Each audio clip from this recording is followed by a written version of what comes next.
चलें जी। अस्सलाम वालेकुम all. Welcome to the seventh session of the course.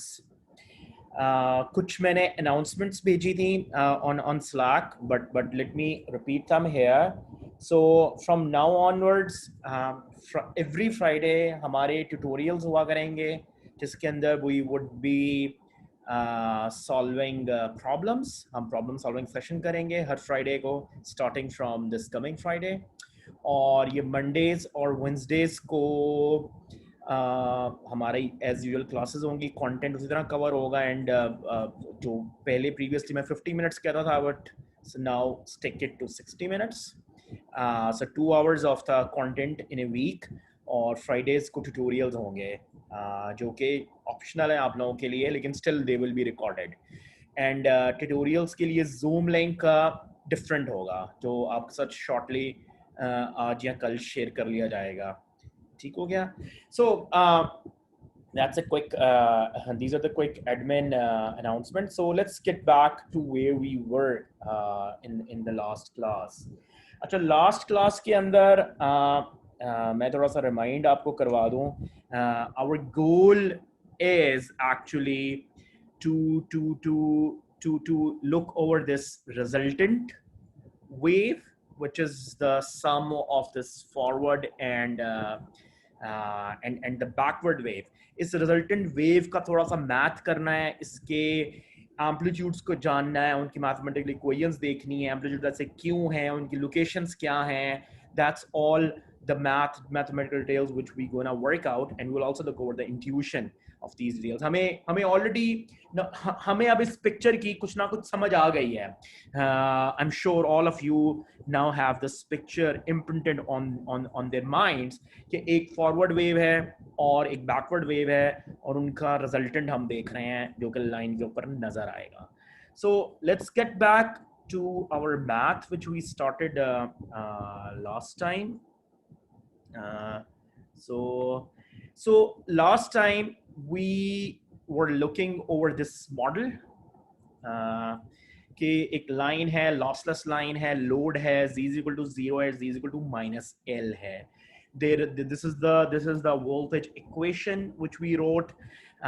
This is your forward wave and this is your backward wave. ठीक है? और हमें पता है backward wave जो है, that is basically reflection coefficient times the forward wave जो होगी, that would be the backward wave. इसको हम लोगों ने देखा था इक्वेशन को, और इसके ऊपर हम लोगों ने थोड़ा सा algebraic manipulation की थी, और हमने mathematically इसको साबित कर दिया था कि this is indeed a sum of traveling and standing wave. वो जो हम इंट्यूशन को डिस्कस भी करते हैं रहे हैं लास्ट टाइम, एज ये sum of standing wave और traveling wave यहाँ से एविडेंट नहीं हो रहा था फेजर से, लेकिन टाइम डोमेन में ज्यादा एविडेंट हो जाता है.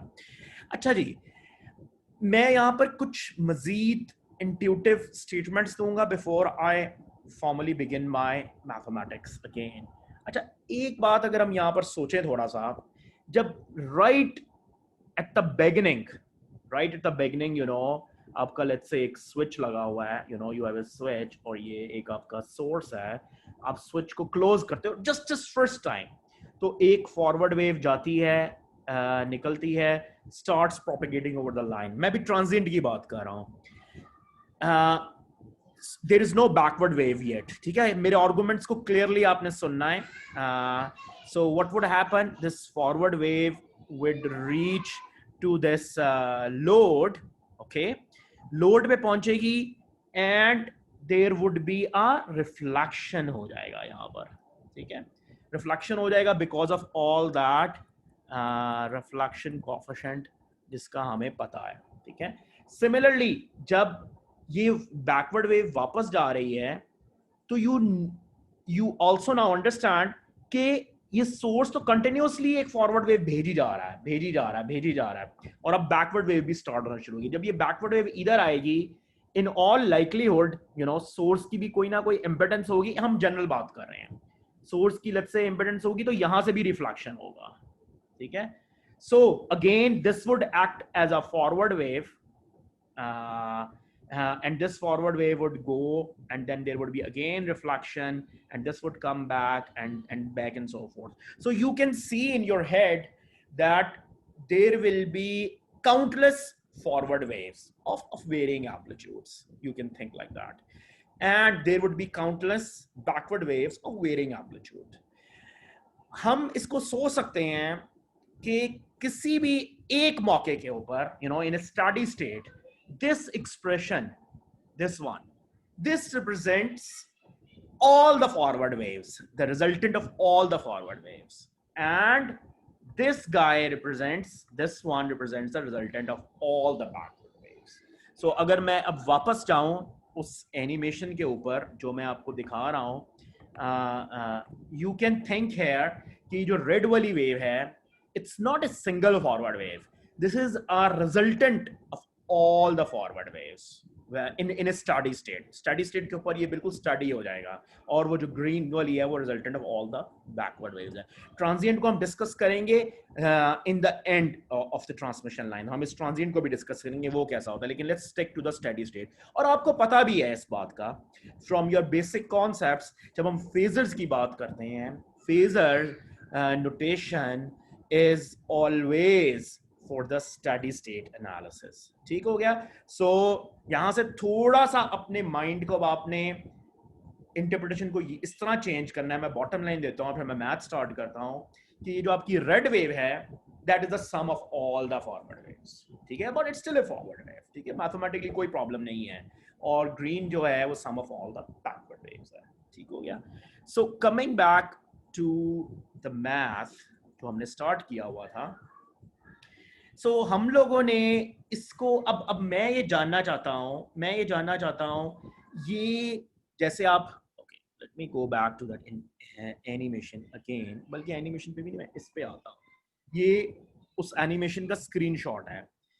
मैं ये जानना चाहता हूँ कि जी ये यू कैन सी दैट ये वाला रिजल्टेंट है, there is a maximum here, right, on this resultant, और ये मिनिमम है. और अगर z के ऊपर देखें तो इनकी कोई लोकेशंस भी हैं, let's call that z max, और ये मिनिमम है, let's call that z min. ठीक हो गया? On the line the resultant will have some fixed maximas and some fixed minimas. उनका कोई वोल्टेज नंबर है, उनकी कोई वोल्टेजेस हैं, they have voltage levels. Similarly उनके ऊपर z के ऊपर उनकी लोकेशंस हैं कोई, यानी कि z से मुराद ये है कि अगर ये z is equal to 0 है लोड, तो ये जो मिनिमम है, ये वाला जो मिनिमम है, ये लोड से कितनी दूर है, ये वाला जो मैक्सिमम है लोड से कितनी दूर है, या ये वाला मिनिमम लोड से कितनी दूर है. We want to know that. और उसकी इंप्लीकेशंस हैं, उसकी बहुत प्रैक्टिकल एप्लीकेशंस हैं जिसको हम एक्सप्लोर करेंगे साथ साथ. और let's go back to that animation. oops, not this one. So let's go back. अब इस एनिमेशन को गौर से देखते हैं दोबारा. अब आप देखो ये रियल टाइम में चल रही है एनिमेशन, जहां पर सम ऑफ फॉरवर्ड वेव और बैकवर्ड वेव है. ये जो ऊपर वाला मेरा कर्सर देख सकते हैं आप लोग, ये basically you can see this, ये एनवेलोप्स बने हुए हैं, ये मैक्सिमम के हैं और ये नीचे ये वाला मिनिमम का है. और आपको पता है ये टाइम में हिल रहा है, तो ऑब्वियसली जिस तरह साइनोसॉइड का मैक्सिमम और मिनिमम होता है, ये नीचे वाला उसको रिप्रेजेंट कर रहा है. So we need to know that. So अब बड़ा सीधा सीधा सवाल है, आपको मैक्सिमम कब नजर आएगा? When you will see the maximum. So obviously you will see the maximum जब ये जो ग्रीन वेव ऊपर वाली है और रेड वेव है ये इन फेस होंगे, तब वो कंस्ट्रक्टिवली इंटरफेयर करेंगे and you will have the maximum. और मिनिमम कब नजर आएगा? When the green and the red waves जो टॉप में आउट ऑफ फेस होंगे, 180 डिग्री आउट ऑफ फेस होंगे, ताकि वो एक दूसरे को कैंसिल करें मैक्सिमली, तो you will get the minimum. ठीक है? सो अब क्वेश्चन ये आ जाता है, उन मैथमेटिकल इक्वेशंस को हम गौर से देखते हैं कि ये जो फॉरवर्ड वेव है और बैकवर्ड वेव है, ये वाली और ये वाली, ये इन फेस कब होंगी? when they would be in the phase.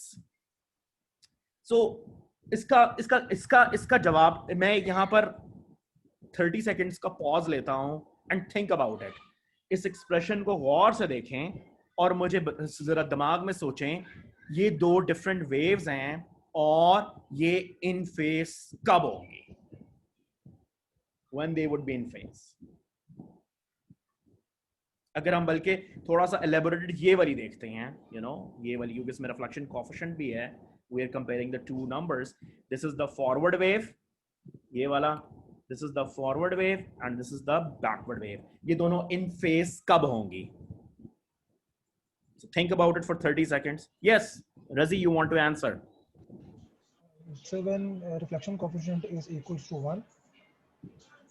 No, and no, not necessarily. यानी कि आप मुझे ये बताओ, ओके, इसको इस तरह सोच लेते हैं कि आपको लेट्स राइट इट डाउन. ये मैथ की फॉर्म में मैं बात कर रहा हूँ, राइट? मैथ की फॉर्म में मैं बात, sine omega t plus theta 1 कुछ मैथ के फंक्शन में लिखा है, और sine omega t plus theta 2, ये इन फेज कब होंगे दोनों फंक्शंस? जब इनके क्या होगा? जब इन दोनों फंक्शंस के फेस इक्वल हो जाएंगे, right? Then they would be in phase. So अगर हम इन इक्वेशंस को देखें और यहां से आप अपनी क्रिटिकल अंडरस्टैंडिंग को इन्वोक करें, ये फॉरवर्ड वेव का फेज क्या है? फॉरवर्ड वेव का फेज है बीटा जी, राइट? और बैकवर्ड वेव का फेज क्या है? इनफैक्ट फॉरवर्ड वेव का फेज है माइनस बीटा जी, और बैकवर्ड फेज का फेज क्या है? This one, beta z plus five. So जब माइनस बीटा जी और beta z plus five equal होगा तो ये दोनों फेज में होंगे. ठीक हो गई बात? वेरी स्ट्रेट फॉरवर्ड थिंग, बहुत सिंपल बात है, और यही पावर है इन फेजर नोटेशन की कि you can just look over there phases. वो कब इक्वल है? जब ये दोनों इक्वल हैं. So let's write that. So we say this thing. अब मैं यहां से आपका एनालिसिस शुरू करने लगा हूं. Let me write that equation here for you. So we had this equation which was v naught e minus j beta z plus gamma e j और बीटा z प्लस 5 मैंने कर दिया. I can add that. अब we can say that from the above equation, maximum amplitude of Vs will occur when both, this is your forward and this is your backward, when phases of forward wave and backward wave are equal, which means this would be minus beta z is equal to beta z plus 5. ये होगा आपका maximum, ये होगा आपका z का point. You can say, because मैंने equation लिखी है, बीटा कांस्टेंट है, फाई भी कांस्टेंट है. ये z की लोकेशन होगी जहां पर आपका वोल्टेज मैक्सिमम होगा, और ये फाई क्या है? फाई, रिकॉल दैट, ये आपका रिफ्लेक्शन कोएफिशिएंट का फेज है. ये बड़ा इंपॉर्टेंट आज का कॉन्सेप्ट है, इसको बड़े अच्छे तरीके से समझ लेना है आप लोगों ने, इसमें गड़बड़ नहीं करनी. अगर आप लोगों को नहीं समझ आती जरूर मुझसे पूछें. अच्छा, अब बड़ी अच्छी एक और मैं आपसे बात पूछता हूं. ये तो हो गई इक्वेशन z फाइंड करने के लिए जहां पर आपका वोल्टेज मैक्सिमम होगा. वोल्टेज मैक्सिमम होगा कितना? ये कोई बता सकता है मुझे? वोल्टेज मैक्सिमम जब ये दोनों फेज में होंगे, अगर मैं इन दोनों को देखूं, ये दोनों फेज में होंगे, तो इसका एम्पलीट्यूड और इसका एम्पलीट्यूड जस्ट ऐड हो जाएंगे, जो क्या हो जाएगा? 1 plus gamma V naught. That is the maximum voltage. वो जो मैंने आपको दिखाया था ना, अभी मैं दिखाता हूं दोबारा वो. अब इसको मैं बड़े आराम से एक यहां पर एक चीज ऐड कर देता हूं, क्योंकि साइनोसाइड्स हैं, दीज आर ऑल साइनोसाइड्स। सो ये जो लोकेशंस हैं ये रिपीट होंगी for every integer of 2 pi, because sinusoid है वो हर 2 पाई के बाद रिपीट होता है, तो आई कैन से 2m पाई। ठीक हो गया, प्लस मैं ऐड कर देता हूं इसके अंदर, वो मैं इधर भी कर सकता हूं उधर भी कर सकता हूं, कोई मसला नहीं है। जैसे 2m pi where m is equal to 0, जब और ये अगला cycle plus minus 1 positive side पे या नेगेटिव साइड पे, अगला cycle and so on and so forth. अब जब मैं इसको सॉल्व करता हूं for z max, what I would get minus 1 over 2 beta phi plus 2m pi, जो m जो है वो इसको रिप्रेजेंट कर रहा है इन इंटेजर्स को, 0 plus minus 1 plus minus 2 and so fourth. ये और ये आपका वोल्टेज है। अच्छा, ये जो मैंने एक्सप्रेशंस लिखी हैं ये कौन से पॉइंट्स को रिप्रेजेंट कर रही हैं? Let's go back to our animation. ये रिप्रेजेंट कर रही हैं, लेट मी राइट दैट, ये रिप्रेजेंट कर रही हैं ये मैक्सिमम को, ये मैक्सिमम, ये मैक्सिमम, ये वाला पॉइंट मैक्सिमम, ये वाला पॉइंट मैक्सिमम। ये मैक्सिमम ये वाले पॉइंट पे जो वोल्टेज है that is equal to 1 plus reflection coefficient का मैग्नीट्यूड टाइम्स वी नॉट, और इनकी जो लोकेशन है that is z max is equal to 1 over 2 beta phi plus 2m pi, ये उसकी लोकेशन है। अब इतने सारे z maxes कहां से आ रहे हैं? वो इस m की वजह से आ रहे हैं। when m is equal to 0 that is your first maximum, जो कि ये है फर्स्ट मैक्सिमम इस एनिमेशन के अंदर, और जब m is equal to 1 होगा वो ये वाला मैक्सिमम है, m is equal to 1, this is m is equal to 2, this is m is equal to 3 and so on and so forth. So different m's will give you different maximas. So देखा हम लोगों ने जो animation देख रहे थे ये वाली डे 1 से, what we were seeing this animation day 1 से, ये जो मैक्सिमम्स हैं इसका वोल्टेज और इसका लोकेशन हम लोगों ने फाइंड आउट कर लिया। ठीक है, कुछ चैट पे क्वेश्चंस हैं, अगर पूछने हमसे डायरेक्ट पूछ लें। I am not accessing the chat. If somebody wants to ask question he can ask me directly, he or she. अच्छा जी, so that is this guy। ठीक हो गया। अच्छा, अब एक काम और करते हैं, और ये बड़ा एक इंपॉर्टेंट काम है, ये अब ये अंडरस्टैंडिंग बड़ी जरूरी है इसकी, या बल्कि वो बताने से पहले हम इसी तरह मिनिमम भी निकाल लेते हैं। मिनिमम कब आएगा? when the minimum would happen? yes, and can anybody respond कि ये मैक्सिमम तो मैंने निकाल लिया जब ये दोनों फेस में है, फॉरवर्ड वेव और backward wave. when the minimum would happen, कोई बताएगा? So when they are out of phase, difference is 180. बेहतरीन, शाबाश। so मिनिमम कब होगा उसके लिए मैं कलर चेंज कर लेता हूं, when माइनस बीटा z, इसको मैं मिनिमम का कर लेता हूं, is equal to beta z minimum plus phi plus ये वो 2m पाई को कर लेता हूं और प्लस पाई में ऐड कर देता हूं, राइट? यानी कि ये आउट ऑफ फेज को रिप्रेजेंट कर रहा है। और इसको थोड़ा सा मैं, आप लोगों ने एक यूजुअल फॉर्म देखी होगी इसकी बड़ी दफा, आई कैन राइट दिस, और ये प्लस माइनस पाई दोनों हो सकता है actually, this could be both, pi plus और minus doesn't matter, that would be out of phase. So this would be beta z min plus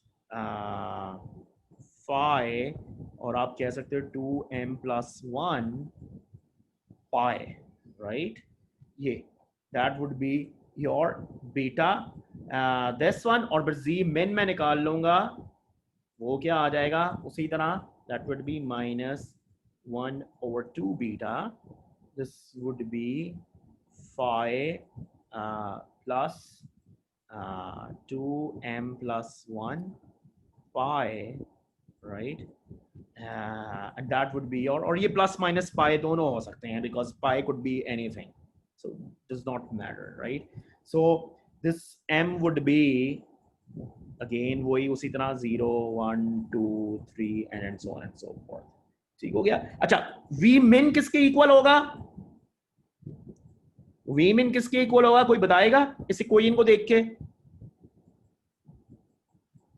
So as उन्होंने कहा कि आउट ऑफ फेज होंगे, जब आउट ऑफ फेज होंगे ये pi phase shift होगा तो ये नेगेटिव हो जाएगा, तो v min would obviously equal to 1 minus gamma v naught, यानी कि ये पॉजिटिव है v max और ये minus. So going back to our animation, so v min here यहाँ पर if I change the color, ये v min की locations हैं, ये v min की locations हैं, right? This is your 1 minus gamma v naught, ठीक है? और ये वो आपका z min जो मैंने अभी लिखी है इक्वेशन, ये वो वाली इक्वेशन होगी जिसके अंदर यहाँ पर इस पर्टिकुलर केस के अंदर m is equal to 0 है, ये फर्स्ट मिनिमम, ये second minimum, m is equal to 1 is the second minimum, m is equal to 2 is the third minimum, and so on and so forth. ठीक हो गया? Yes, go ahead. Sir ये जो lower envelope है ये किसकी वजह से बना हुआ? ये मैं बताता हूँ, बिल्कुल ठीक है, इसको देखो और से देखो, ये लो एनवेलप इसलिए बना हुआ है कि टाइम भी तो चेंज हो रहा है ना. अब अगर गौर से इसको देखो, किसी भी एक पॉइंट पे जैसे साइनोसाइड होती है, उसका एक अपर हम्प होता है और एक लोअर हम्प होता है, तो बिकॉज टाइम भी तो चेंज हो रहा है ना. Pure standing wave even let's एक काम करते हैं, अगर मैं इसको यहाँ पर लेट्स डू दैट बिकॉज ये इंपॉर्टेंट कॉन्सेप्ट्स हैं और आप इसको मेक श्योर कर लें, अच्छे तरीके से समझ लें. If I do this thing, अगर मैं प्योर स्टैंडिंग वेव भी बनाऊंगा, अब ये देखो टाइम तो चेंज कर रहा है ना, एक वक्त में ये मैक्सिमम होगा, एक मिनिमम होगा, बिकॉज टाइम इज मूविंग. मैं भी उसकी इक्वेशन भी लिखता हूं, लेकिन ये ऊपर वाला और नीचे वाले एनवेलप्स हैं, बिकॉज साइनोसाइड्स हैं, टाइम तो मूव कर रहा है, तो ये टाइम में चेंज हो रहे हैं. ठीक हो गया? ठीक है. सो अब सवाल ये है, और ये बड़ा इंपॉर्टेंट पॉइंट है, कि अगर आप लेट्स से, मैं वापस जाता हूं उसी के ऊपर, लेट्स से ये मेरी जो स्नैपचैट थी, कि अगर आप लाइन के ऊपर इधर खड़े हो, राइट, आपको यहां पर हमेशा ये 1 प्लस गैमा वी नॉट नजर नहीं आएगा, क्योंकि ये टाइम में भी चेंज हो रहा है.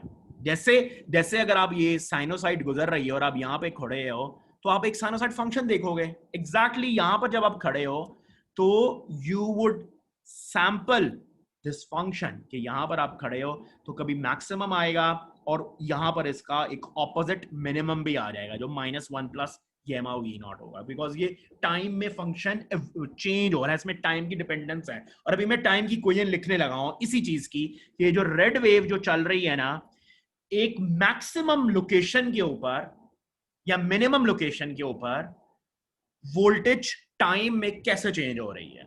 ठीक हो गया? क्लियर बात है? So let's write that. So वो कैसे निकलेगी? बड़ा आसान है. That's very straightforward thing. हम लोग ऑलरेडी पिछली क्लास के अंदर ये टाइम की इक्वेशन लिख चुके हैं, ओवरऑल टाइम की इक्वेशन लिख चुके हैं. ये क्या है? This equation is for all z and for all times. अब अगर इस इक्वेशन के अंदर आई सब्स्टिट्यूट इंस्टेड ऑफ z, मैं z मैक्स सब्स्टिट्यूट कर दूं, तो मेरे पास किस चीज की इक्वेशन आ जाएगी टाइम के अंदर? I will get the equation of the voltage only at z max locations, but for all times, जो वहां पर चल रही थी. ठीक हो गया? Very straight forward math. इसी तरह जब मैं यहां पर इस इक्वेशन के अंदर z min सब्स्टिट्यूट करूंगा, z min और z max ही मैंने भी इवैल्यूएट कर लिए हैं, ये वाले ये मैंने इवैल्यूएट कर लिए हैं. This is z max and this is z min.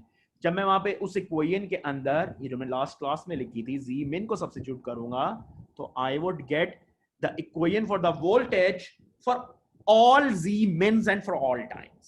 ठीक हो गया? So let's do that. उस अलजबरे को skip करते हुए once I अच्छा चलो मैं इस equation को नाम दे देता हूं. Let's call that equation as 1. So substitute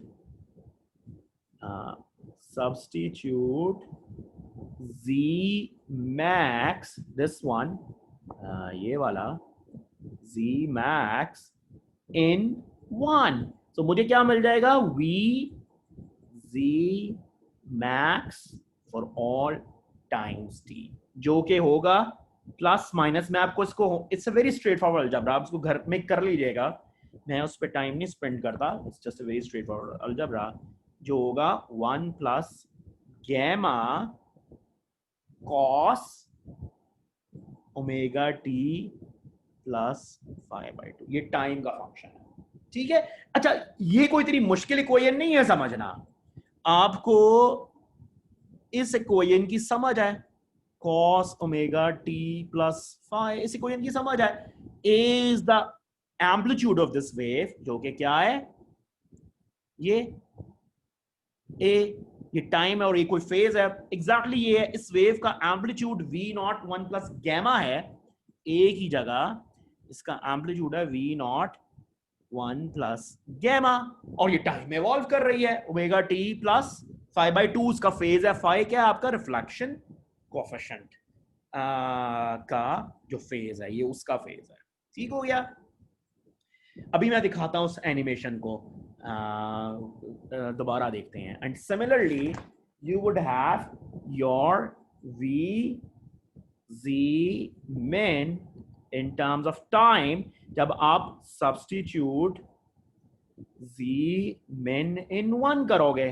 ठीक है? जहां जहां z है 1 के अंदर, वहां z min की इक्वेशन सब्स्टिट्यूट कर दो. So you would get without any problem a very intuitive equation sin omega t plus 5/2. अच्छा, अब ये मुश्किल नहीं है इक्वेशन. क्या नजर आ रहा है आपको इन दोनों में? डिफरेंस क्या नजर आ रहा है? ये नजर आ रहा है कि मैक्सिमा और मिनिमा एक दूसरे से 90 डिग्री अपार्ट है, बिकॉज एक कॉस है एक साइन है. ये नजर आ रहा है. और इसका जो एम्पलीट्यूड है वो v0 1 माइनस गैमा है, और उसका एम्पलीट्यूड v0 प्लस 1 गैमा है. इसको बिल्कुल उसी तरह ही सोचो कि अगर मैं आपसे सवाल पूछूं a cos omega t plus phi और b sin omega t plus phi में डिफरेंस क्या है? आप मुझे बता सकते हो इन दोनों में डिफरेंस क्या है? राइट? बड़े आराम से बता सकते हो. तो एग्जैक्टली ये दोनों भी यही इक्वेशंस हैं. ठीक हो गया?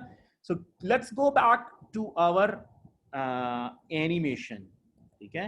अब देखो और से इनको बड़ी, मैं यहाँ पे रुकता हूँ 20-30 सेकेंड्स, और अब उस टाइम की इक्वेशन को जहन में रखते हुए इस एनिमेशन को गौर से स्टेयर करो.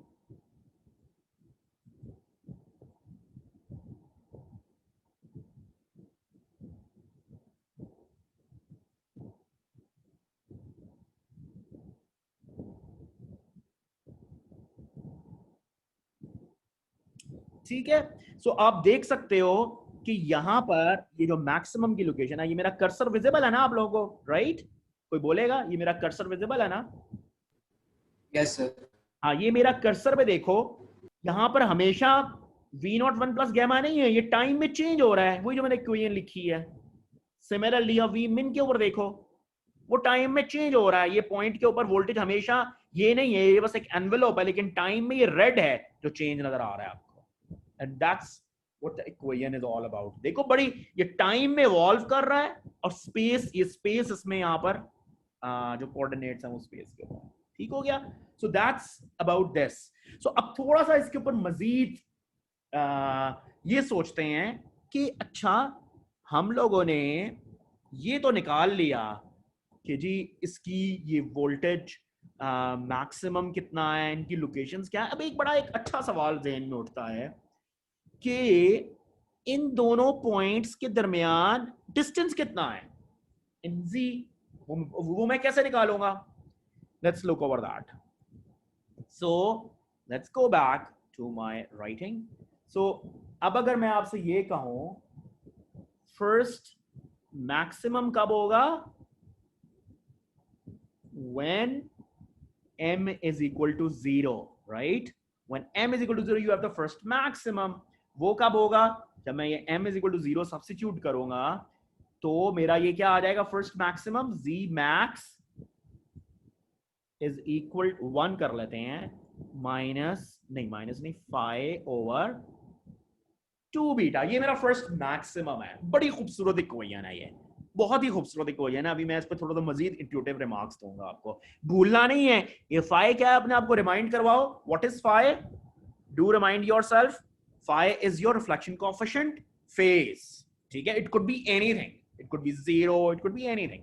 दैट्स z max 1 और z max 2 कब होगा? when m is equal to 1। अच्छा, इसमें अक्सर स्टूडेंट्स गड़बड़ कर देते हैं, वो कहते हैं first maximum is m is equal to 1। Never forget that.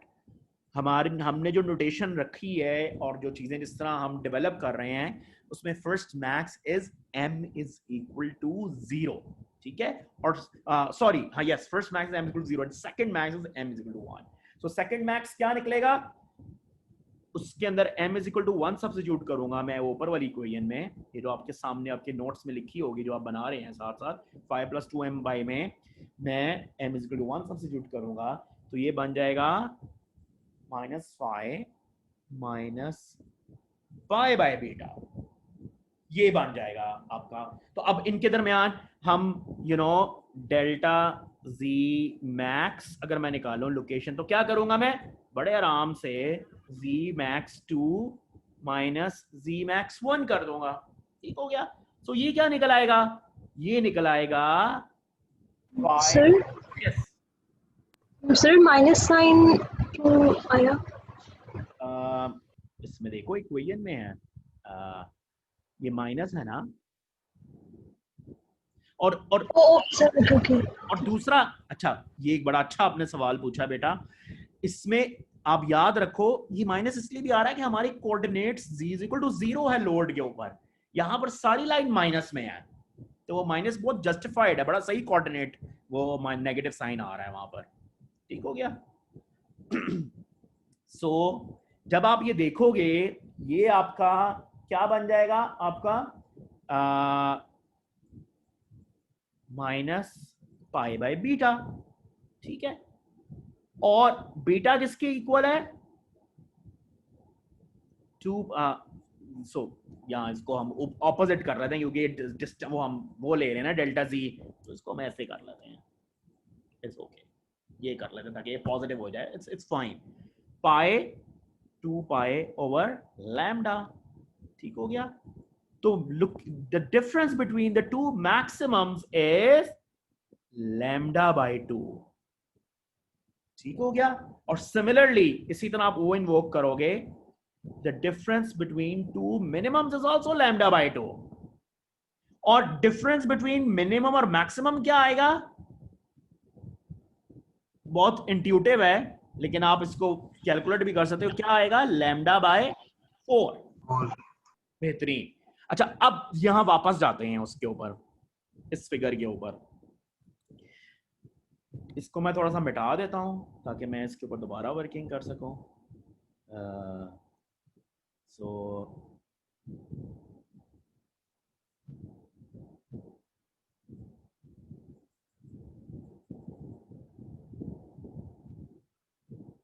अब ये इन बातों को और भी ध्यान से सुनने, इसमें कंफ्यूज नहीं होना। स्टूडेंट्स इसमें मैंने देखा है पास्ट में कंफ्यूज हो जाते हैं। सो अब आप ये देखो, ये जो डिस्टेंस है ये क्या है?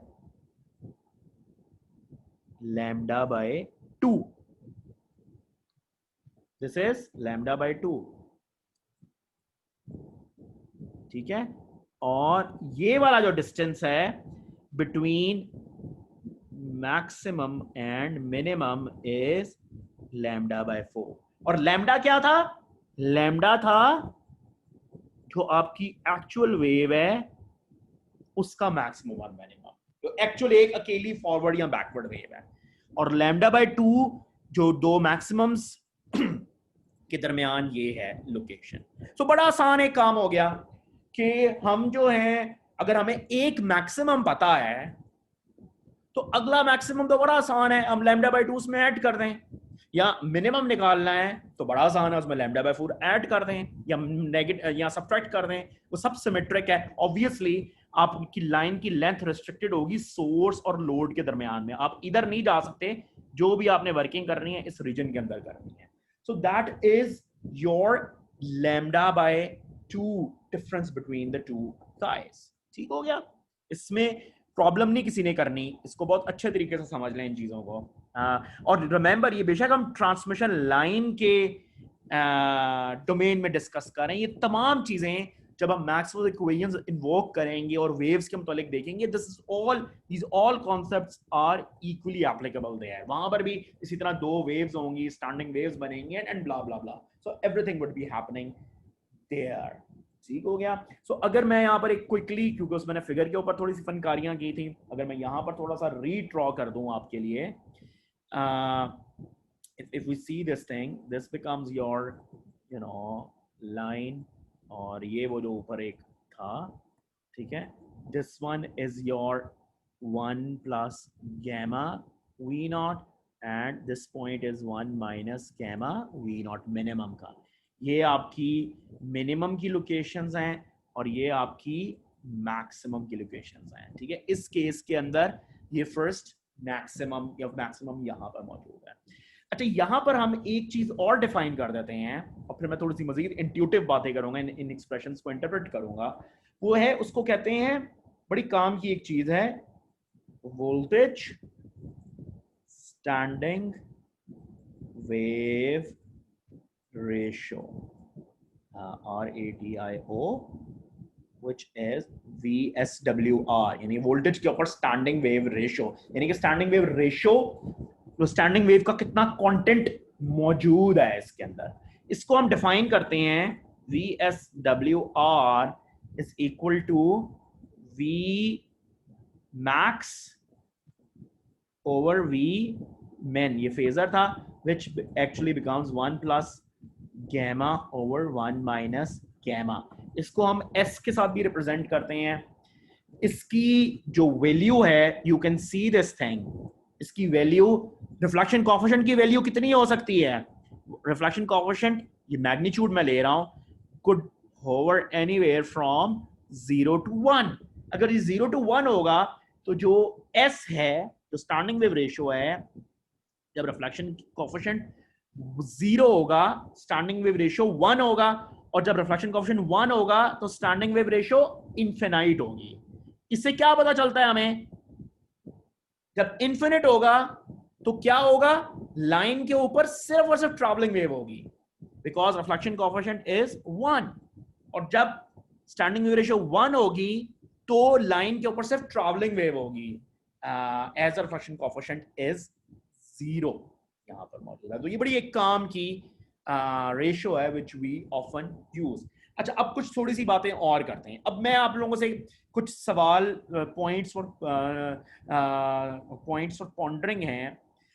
Let's say this thing, let's in equations को अब आप गौर से देखो और मैं आपसे एक सवाल पूछता हूं। लेट्स से कि आपकी ये, मैं रिफ्लेक्शन कोएफिशिएंट का यहाँ पर एक्सप्रेशन भी लिख देता हूँ ताकि वो भी आपके जहन में हो, ZL minus Z naught ZL plus Z naught, ये आपका रिफ्लेक्शन कोएफिशिएंट है। ठीक हो गया।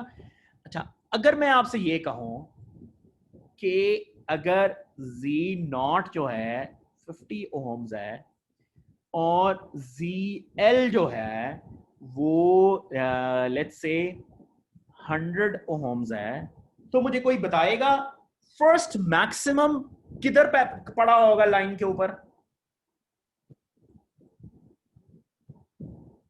Just think for a few seconds if anybody can respond that. Where would be the first maximum location?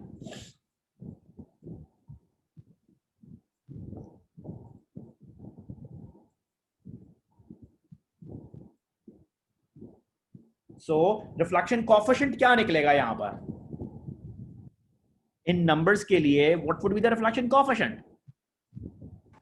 Sir, 1/3. 1/3 reflection coefficient होगा। अगर reflection coefficient 1/3 निकला है, इसका फाई कोई है? Is there any phi here?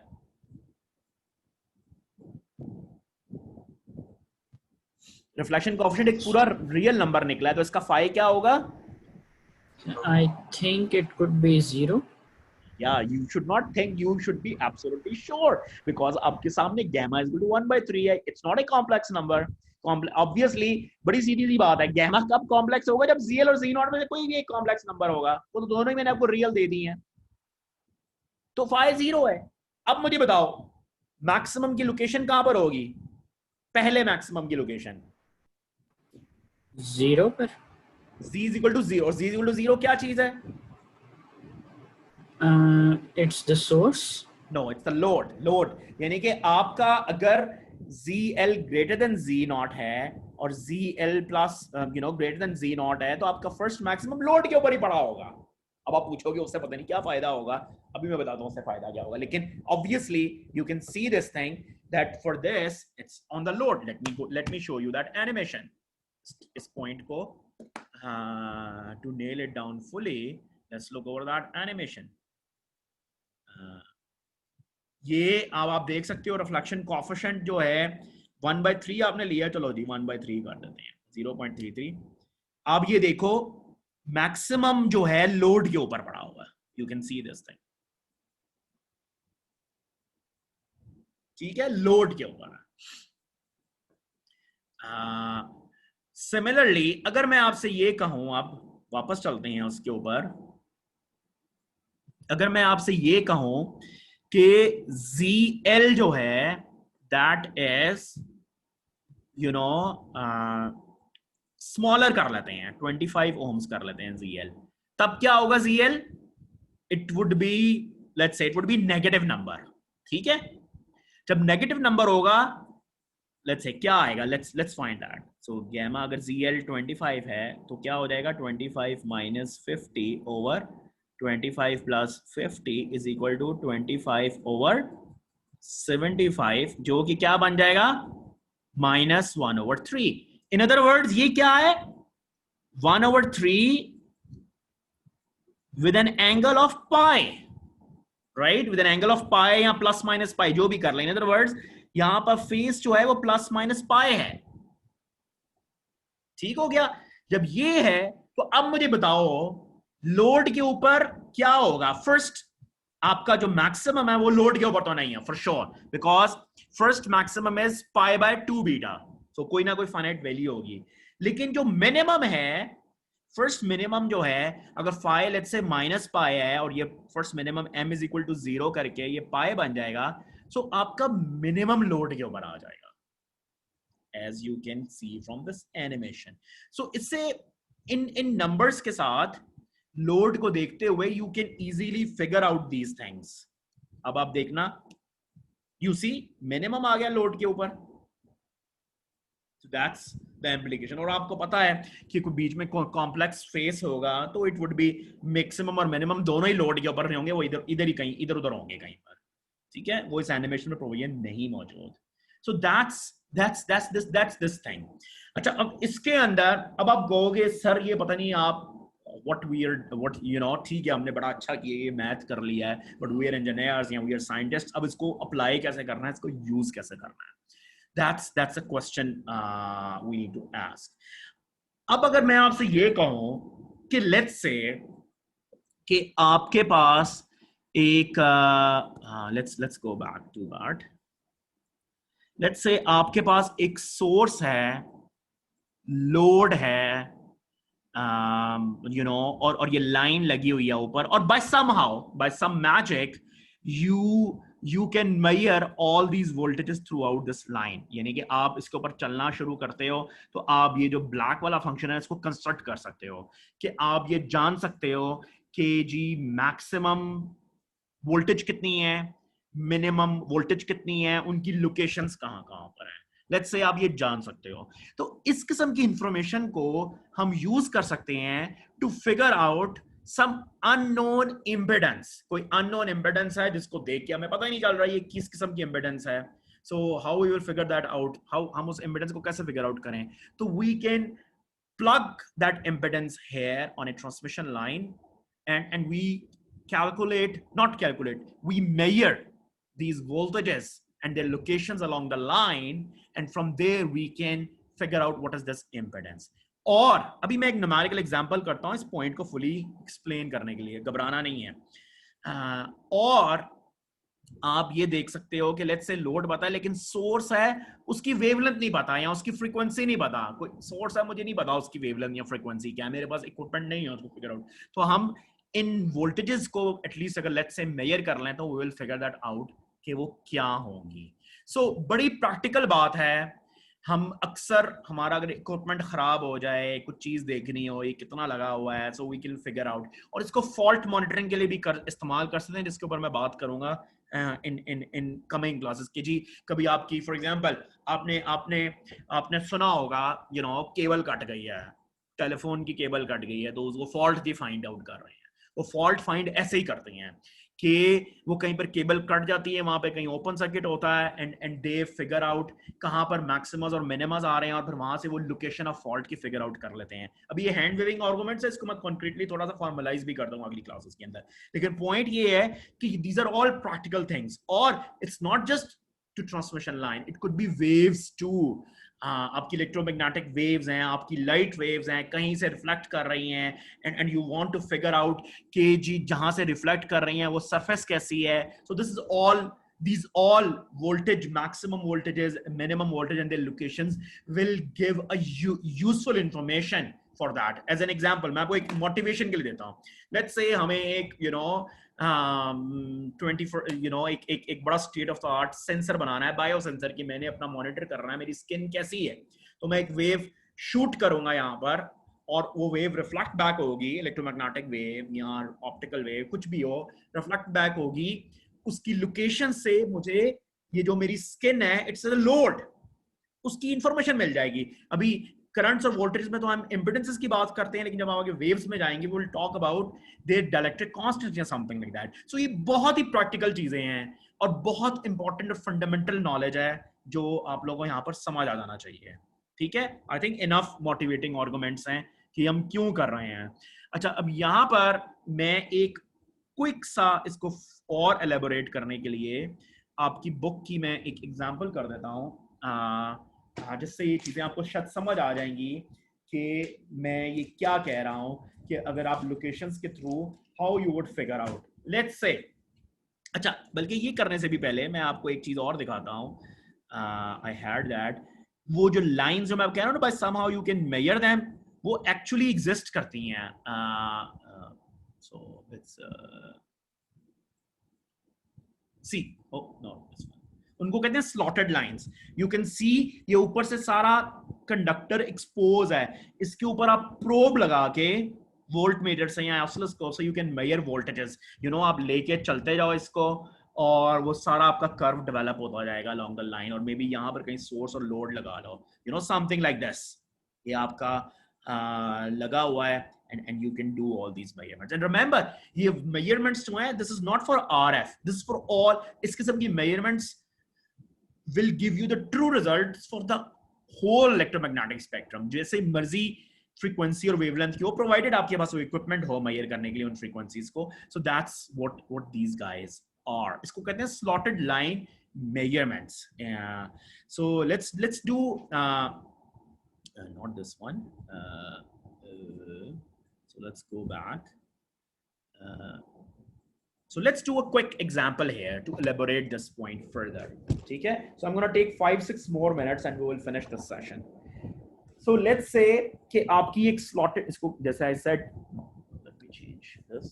So as I said, इसको कहते हैं slotted line measurements. Slotted का मतलब क्या है? Slot, इसके अंदर एक some notch हो कि आप कुछ चीज को सा सको उसके अंदर।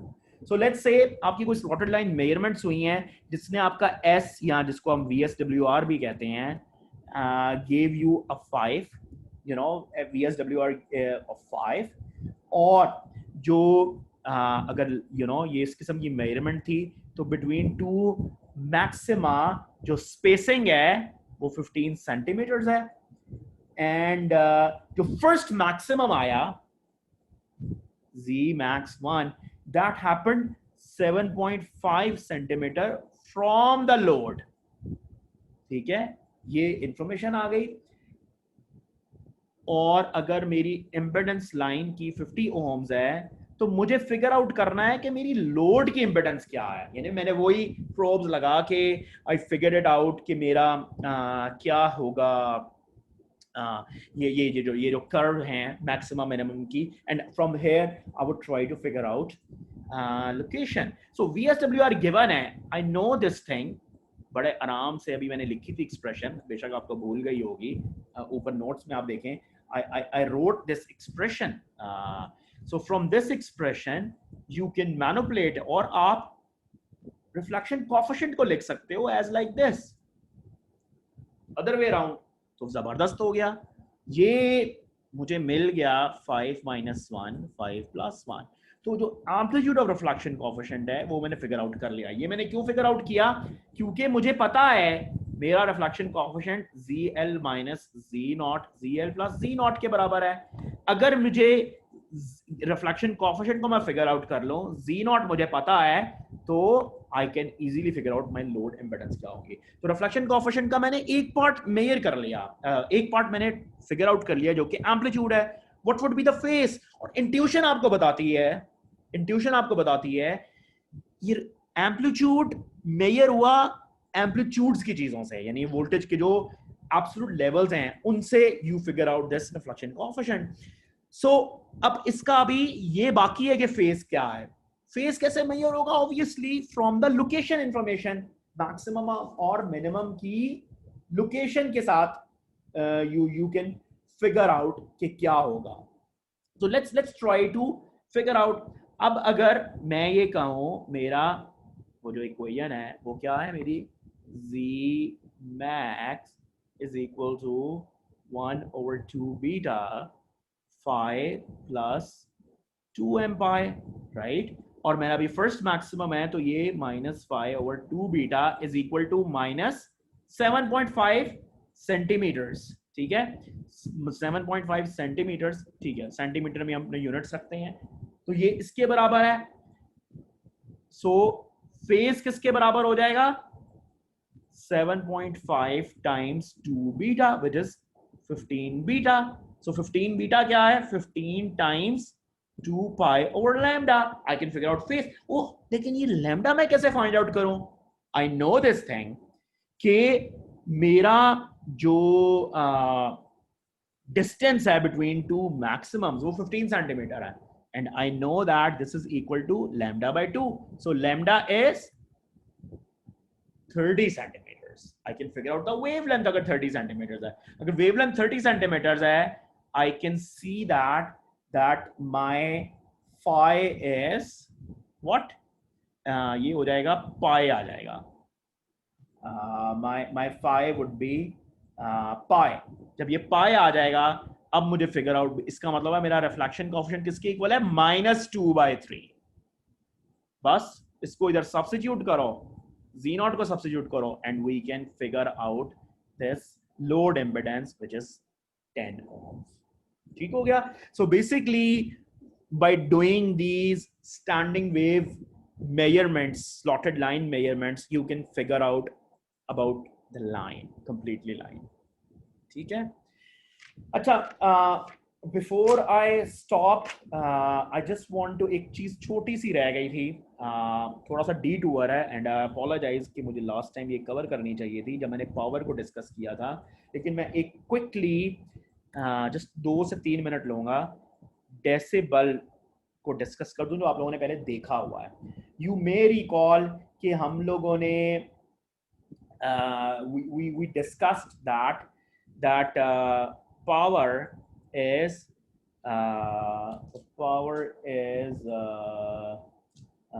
was V0 square over Z0 E minus 2 alpha Z, something on those lines। So हमें ये पता है कि along the line जो भी इनिशियल पावर होगी वो अटेनुएट हो रही है -2 अल्फा Z के साथ। जो भी इनिशियल पावर अगर P 0 पे, तो that's attenuating with 2 alpha Z। तो ऑफन जो है वी डू दिस थिंग कि we defined some units in decibel, -2 alpha Z। हम क्या करते हैं, इसका 10 log ले लेते हैं, ठीक है, 10 log of a power is in the units of decibel. So जब मैं इसका 10 log लूँगा, so this becomes log, this would becomes minus 2 alpha z log 10 of e, which is actually equal to 8.69 alpha z. So basically power, you know, loss in dB is this equation, और this equation अक्सर handy होती है to use it. dB's unit करने का फायदा ये होता है कि you, because it's in the log, as you are moving you can just add the loss in the form of dB's here. ठीक है, so that's on this. और एक बात और मैं आखिरी बात कर रहा हूँ before I stop, ये कि इस बात को आपने भूलना नहीं है कि जब हम ये रिफ्लेक्शन कोएफिशिएंट की बात करते हैं, reflection coefficient is ZL minus C naught over ZL plus Z naught. ठीक है, लेकिन कॉन्सेप्ट मेन ये है कि whenever change in medium we will have reflection coefficient going on. So इसका मतलब ये, अगर मैं दो लाइंस लगाऊं of two impedances ZO2, तो इस इधर भी रिफ्लेक्शन इधर भी रिफ्लेक्शन होगा. It's not necessary it's for this line, इनके जंक्शन के ऊपर भी, because dissimilar media you will have reflection coefficient as this one ZO2 plus ZO1. And similarly जब अब अभी जैसे आज मैंने बात की, सोर्स के ऊपर ZS लगा होता है, जब यहाँ से एक वेव आ रही है, सो और यहाँ पर आपका लोड है इन जनरल, यहाँ से जब आप देखोगे तो यहाँ पर भी रिफ्लेक्शन होगा इन जनरल. वो क्या होगा, ZS minus Z naught over ZS plus Z naught. So take home की बात ये है कि जब भी चेंज इन मीडिया होगा you will have reflections. ठीक है, so I think that's what I want to cover today. इस क्लास को बहुत अच्छे तरीके से देखिएगा before coming to the next class. वो बड़ी क्रूशियल क्लास होगी एक फाइनल चीज को नेल डाउन करने के लिए, and that would be, you can, if you understand these classes, I would say that you understand more or less the most of the course. तो मैं यहाँ पर वीडियो पॉज रिकॉर्ड अपनी स्टॉप करने लगा हूँ, और we can still hang out, और आपके कोई सवाल हो I can respond to that. ठीक है, अपना ख्याल रखें जो रिकॉर्डेड वीडियो देख रहे हैं. For those I will see you next time.